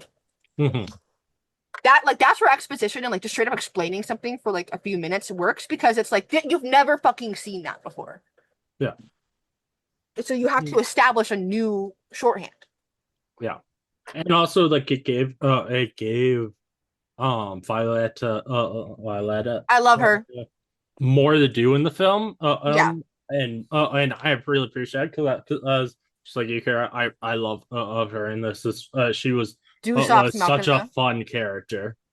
She works really well because she's building up like in the background the whole time and she represents like a big theme and but they're also like and she's like trying to connect with them and it's interesting because she kind of like comes in like has all the information but it's so believable because they have the shorthand of having her be dressed and styled and smoking a weed vape specifically and talking like the kind of stoner leftist chick like me who has definitely spent her life in her free time studying quantum physics and philosophy. Like that's me. That's why I was like, why did in the theater? Like I turned to my friend and I was like, why did Bruce Riley put me in this movie? What does he know? But that was just a joke because like I'm hardly alone in that. There's a huge like basically it's like oh that chick, especially in San Francisco, that alone is shorthand for the type of people you're gonna be around, like Violetta. You know what I mean? Like like that very much was like like if you know a person like that in real life, you're not surprised when she shows up and starts explaining dialectical materialism. Does that make sense? Yeah. You're like, oh, yeah, she would fucking know this, wouldn't she? And she would be the type to want to info dump it. So like that works with the characters. It doesn't feel as random because it's like because if you've ever been around people who smoke weed or are like like in those circles, you're like, oh, I know 5 people like that. Like so. Who was your favorite side character, Brayden? Oh, that's a good question. I guess maybe just for his line delivery, Will Poulter's character, like, he kept killing me. Like, Yeah, he no, was Yeah. he's so so funny. funny. Oh yeah. It's not even yellow anymore. Like No, that's such a funny but line. even the music bit, where like I can't hear you, like he's Yeah. being genuine, but like you've designed it. What the fuck are you? And I No. love he turns and it's like Max vibes, low key. The little tile is so funny to me. Yeah. And like in the movie theater, they had like subtitles on that, but you didn't need them because it works even if you can't understand them. Because the whole point is they can't understand each other. Yeah. Like it's in a way that like I like that it works. Like if even if you don't have like the if even if you don't have subtitles on, like I think that's something that I think works well in the movie's favor. Mhm. Mm. I do we must give a round of applause for the stop motion like Oh, yes, skin beautiful. stealer Yeah. people. They're Yes, so yes, funny. they are absolutely hilarious. Like you were talking about like favorite side characters. I was literally thinking about them. Like Yeah, like uh, Violetta is probably one of my favorite side characters. she's A like a lot side of character. These are like background characters. like she's probably one of them. But for her, more from a thirsty standpoint. But with these characters, Understandable. I'm like they are just so fucking hilarious. The guy And who's them like, "This is my truth." as they are and like not only as they're in that room, but also as they're chasing them. They're so Oh yeah, funny as they're yeah. They're chasing so them. funny. It's It's I such a good part of the like, movie. oh my god, it's like I love everyone being like, "What the fuck?" And then the I one guy would is like, "Don't look at me. It's just I I'm all would natural. watch Fuck you." I would watch a whole film about them. It would be just them and their shenanigans, and as skinless people freaking everybody out. No, yeah, I need a short series I of that. I love the I love the moment where they're as they're chasing them, and one of them's like, "Stop looking at us, you perverts!" It's like, What? I don't think anybody is. If anybody's looking at you, they're not doing it because they're a pervert. They're That's doing it why, because they're fucking freaked out of you. and that's the thing. That's such a riff on San Like, I Francisco. love that. That's such a rip on San Francisco and Seattle and the West Coast, where like you have people who will like fully run naked through the streets and then yell at you for being like, "What are you doing?" Mm. That is a very It's so real good. thing in like a lot of places, especially just really any big city, Vegas, Miami. Like you'll have someone be like, "Why are you like you even here in Spokane?" Like one time a guy was driving to the park with his dick out, and then he was like, "Why are you guys staring?" And we were like, "You got your dick out, dude. What do you mean?" Like that's kind of like that was taking that kind of situation to its ultimate extreme with being like, you literally don't have skin. Why else would I be staring at you? Yeah. Oh man. Have you ever like that's the kind of crazy shit that just happens in like if you have a population above a certain level, it's happening. You know what I No, mean? no, no. It happens. It happens often. Like, trust me, there's a lot of crazy stuff I see here in Vegas. But also, I have some friends from Seattle who also be like, "Oh yeah, like there are some places where you can get naked. Technically, like it's fine. Like the business owners are fine with it." And then they also have to be like, "Don't look." And I'm like, No, like no, there are contexts where it is Aren't like they're hanging out, but like "Yeah, especially in like the West Coast. aren't there cities though where there are specific areas where you yeah." are Yes. allowed Oh no, to yeah, be yeah. But And San naked Francisco, I outdoors, think, is one of them. and like those areas are just like children are not allowed in those areas. Yeah, like nudist yeah, colonies. it's Yeah. adults only. Like Yeah, you can and I think that's honestly kind of cool that there's Yeah. other places like But that. it is just like it's in the context of like when someone's Mm. on Main Street, Oh yeah, yeah. and so that's why I that know. is so I know funny. that. Like that's obviously different, but yeah. Like That's why he's I think they absolutely are hilarious. definitely there's a future in this universe where they form like a skinless colony akin to a nudist colony. That's total like that's Jeff Oh like that yeah, is kind of like definitely like the outlook that one guy being like it's this is my natural form. It's definitely a riff on nudists. You know what I mean? Like that's like yeah. and like a riff on like the ones who are like the most absurd. You know what I mean? Mhm. But like I do think the bit at the end that I missed the first time in the theater, I think, where he's like, that wasn't me that committed that crime. Someone sold my skin to someone else, and now I'm being blamed for it. And he was like being interviewed skinless on TV. So the people of San Francisco are already over it because it's on the news, and they are like, whatever. Like she's the only one watching the news. No one gives a shit, and there's like a guy who's skinless on there. So that's another like riff on top San Francisco. They would take them one day to be like, that's weird, and then everyone would move on, which I think is more true than ever about all of society. All of society is now more like San Francisco than ever, which I think this movie is trying to say. Oh yeah. I think that is the thesis statement in this movie: is everywhere has now become the West Coast in a way, for better or for worse. Because I love the West Coast, but we are not perfect in such ways. I feel like we've talked about most of the stuff in this film. So, are there any final things that either of you would like to say about this film? Brayden? Yeah, I it's a great film, great cast, great writing.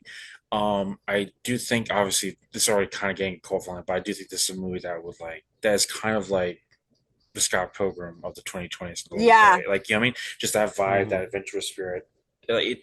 It's so smart and so a lot of funny people are gonna grow up loving this, even Oh, if yeah, their and- parents are like, "Don't watch that." People are gonna watch it anyway. Like, you know how it is. Yeah, People are gonna yeah, be like, yeah. that it's gonna be formative to a lot of like 15-year-olds watching something with their parents are asleep. Like, because that's what happened. Like, that was me watching Game of Thrones. I was like, Yeah. nobody will know if I watch it in my room What? while everyone is asleep. No, but also You want to know a funny thing? I think with that thing.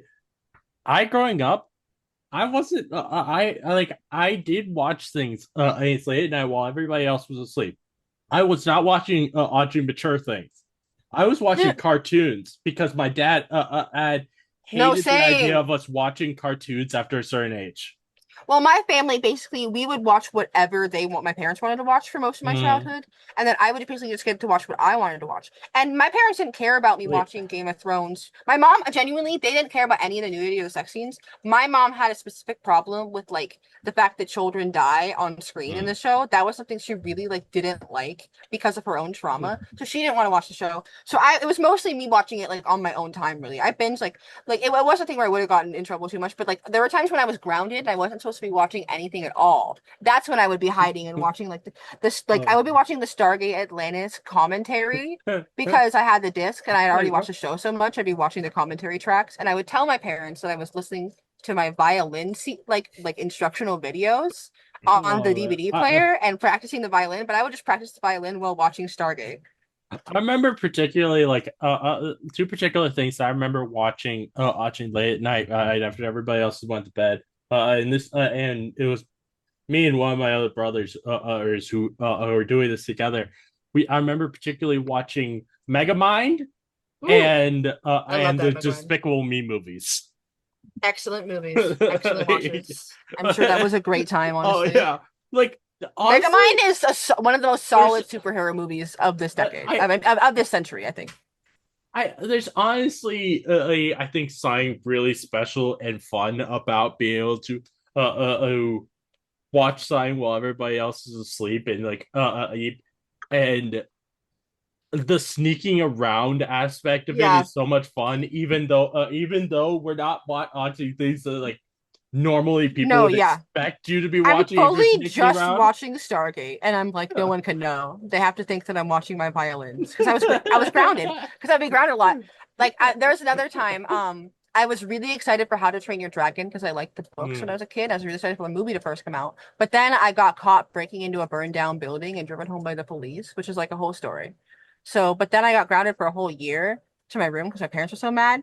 But then How to Train Your Dragon was going to come out during that time I was grounded. And my mom who was the most mad at me, was like, no, you can't watch it. And she was like really pretty adamant about it. Like this is a rare instance where my mom was being the bad cop, you know what I mean? Because of her own trauma of like, I guess I almost died or whatever because it's a burned down building I shouldn't have been in. But anyways, but my dad knew how much it was important to me.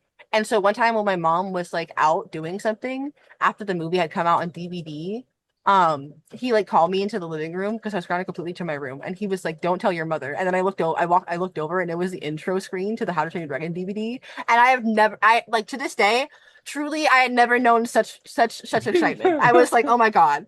That was like one of the best things my dad did, to like cheer because my dad was like, because the thing is, my dad. I kind of got that thing from him because he was the kid who did this. My dad did the exact same shit that I would do when I was, like in terms of like breaking into places that I shouldn't have been when I was like 9 and just getting in just insane trouble. I was very much got that from him. So I think he would like empathize more with me on that because like I got my insane ADHD that made me do impulsive shit from him. You know what I mean? So he'd be like, "Oh, I feel bad that I'm why you're like this. So let's watch how Chicken Rabbit."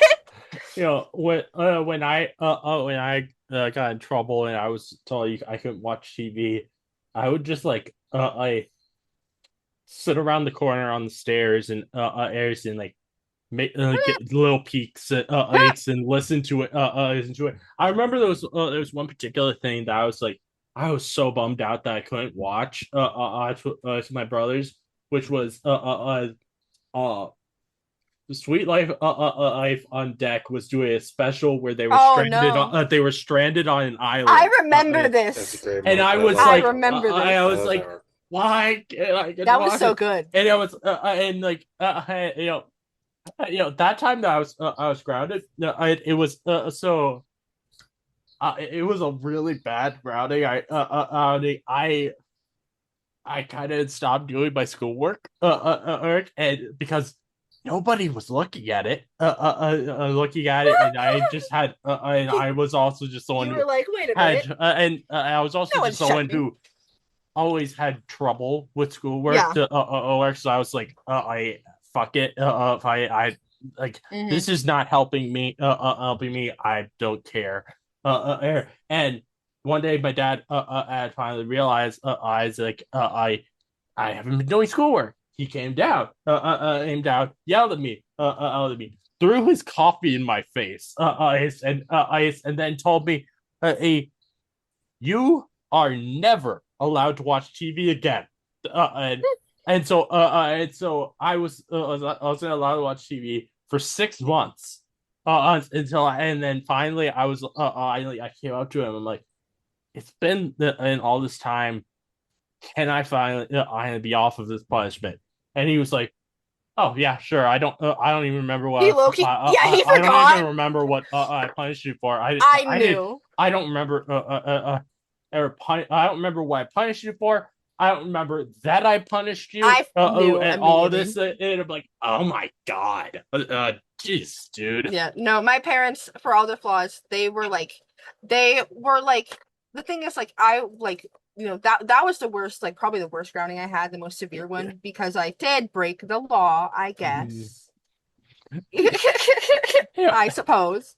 Like, but even like, but that they like kept that for like a full year. Mhm. That was also the year that I was like basically getting put in, or like maybe it was that year or like an overlap with the year after because I think it was included the summer and then the year after where but close by that like they basically put me in solitary confinement every day in school, the entire school day. They put me in Jesus like a little closet Christ. room, in like ISS in school suspension for like every day for like almost a year because they were like, you can get out of here once you do your work. And then I was like, I was a very stubborn kid who at that I was already so depressed that I was on the mindset of like, this is a waste of my time because I am so bad at it that I'm giving up because I'm already like I didn't have any faith that I would ever like be good at anything, so I didn't like try. You know what I mean?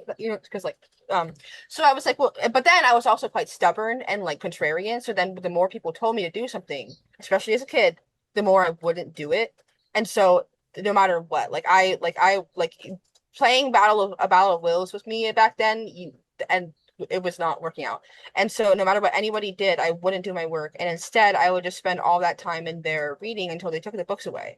They were like, "No, you can't read. You'll have to do your work." And then once they took my books away, that's when I started writing, and like it was around the same time as when I was being grounded at home for a year because they also took my books away, and I couldn't read either, and so then I only had like pen and paper, for schoolwork.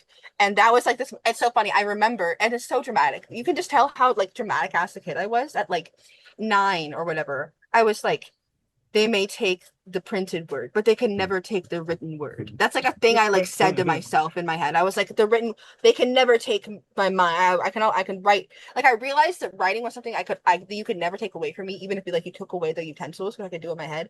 And that's what I think I got so into writing. Like before then, it had been like, okay, whatever. But that's when I was like, oh, this is the one thing I can do that nobody can actually take away from me. You know what I mean?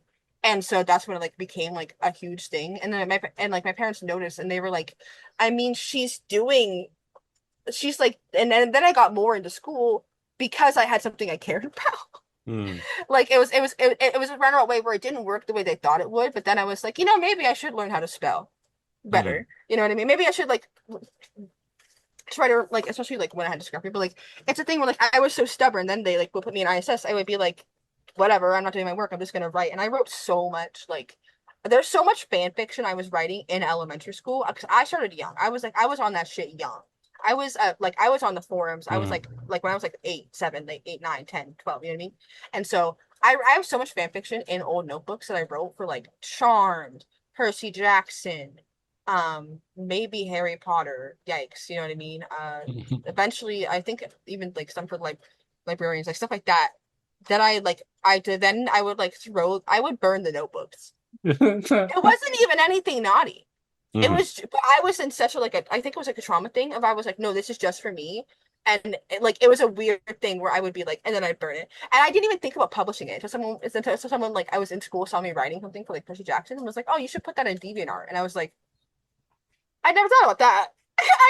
I started writing with no intention of sharing it with anyone else. It's including my poetry. And until my parents saw me writing poetry, and then they they wanted to like the only thing I would really share was poetry sometimes with my family. One time I had my poetry notebook when I was a kid with me, like that I carried everywhere with me because I got really into writing poetry. And my grandma read it while I was asleep, and I was mad at her forever because I was like, I didn't tell you you could read that. Like I like sharing stuff, but I hate people read things without asking. You know what I mean? So like I think that's why like I like would burn stuff. It was weird, but that was but a tangent aside. Although I think we had a little fun tangent here. Like this is because this is a fun thing. I do, but how we got here is I do think this is a movie that so many people like, regardless of age, it's kind of like a movie you're gonna like if you don't know about it, you'll find it late at night. You know what I mean? I think, and then you'll be like, that was crazy.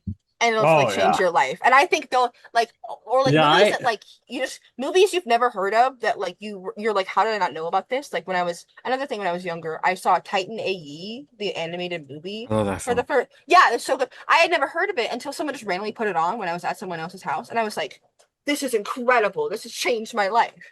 Like, have you ever seen that movie? I have not. No. Oh, I would love Brayden. That would be a fun one to rewatch sometime, don't you think? I'd be down. No, it's very underrated. It's really good. That and Atlantis and the Disney Atlantis film to me are like both underappreciated like bombs that deserve better. Yeah, I haven't seen either of those. Oh my gosh, what? Yeah, I've not seen it. We're gonna have to show you that.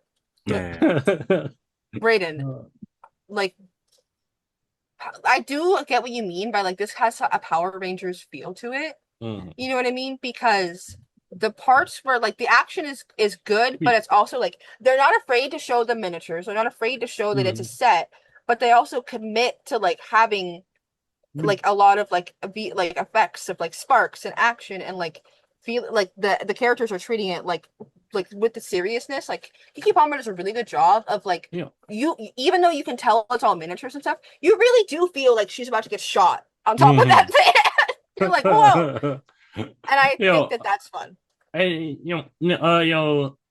There's one particular thing in the film that is, I'm pretty sure, specifically a Power Rangers reference, which is when we see Eric Andre inside of the future vehicle.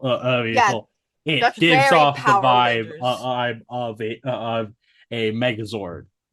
Yeah, it's like Power Rangers meets like Sentai meets like RoboCop, Dread, kind of like that era of like comics, I guess. You know what I mean? But like I think he's another good random background character that he just appears, and I do love that he's psyched about what happened to his tank. He's now in a tank. He's like, this is great. In that scene, I mean, it is so wild to me that they weren't like, oh, we did this, made this crazy thing happen to the police vehicle. Why don't we just do the same thing to our vehicle?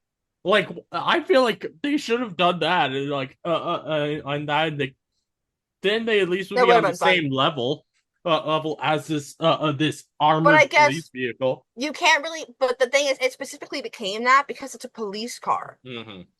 They were in a van that they can't what I find so interesting Mm-hmm. is because of like the nature of like in a way entropy, you Mm-hmm. can't necessarily always exactly Mm-hmm. predict what certain things will become because Yeah. their contradictions are less obvious than others, or their Yeah. conflict is less obvious than others, their components are less obvious than others. What are the components of their car that would be made extreme compared to a, a law enforcement vehicle becoming militarized? Mm. There's an obvious like, you know what I mean?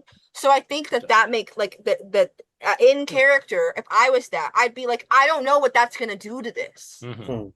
You know what I mean? One, I don't know if I can drive what it becomes. What if it becomes a yeah, plane, a makes cargo sense. plane? I can't Uh, pilot a cargo plane.